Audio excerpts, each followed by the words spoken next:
I don't think when we disassociate ourselves with the body, the impact is directly on us. But perhaps the greater threat might be for those that are associated with us, those that are connected to us, our offsprings, our harvest, our purpose.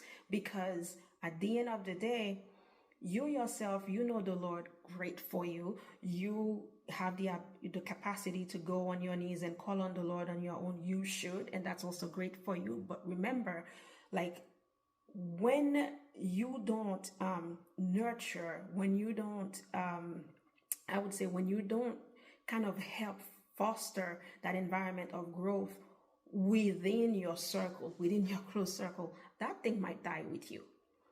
And that's a terrible thing. In the book of Joshua, ushering to the book of Judges, there is that particular passage that talks about, then arose a generation that did not know God.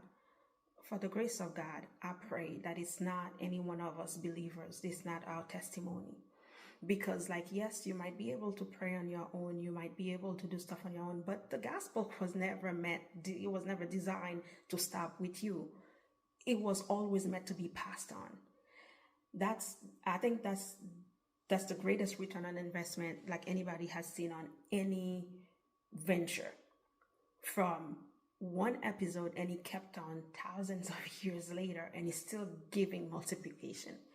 So the gospel was never meant to be stagnant. It was always meant to grow, to multiply.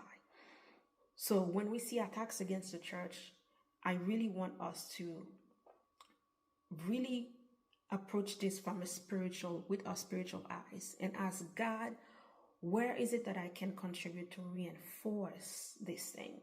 Where is it when I see someone hurting, where is it that I can come alongside that person and help be a conduit, a vehicle for healing, instead of just have my mouth with the enemy in agreement that this church thing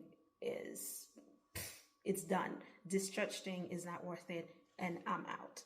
But if everybody jump off the bus, like, who do you think is going to preach this gospel for? I know the gates of hell will not prevail, but what is our particular role when it comes to strengthening the perfection of the body of Christ, which is literally the church? So I know I've said a mouthful, and in your personal time, I would invite you to go to God in prayer and see what definitely invite you to read that chapter in the book of Revelation, chapter 12, and ask God, what is the particular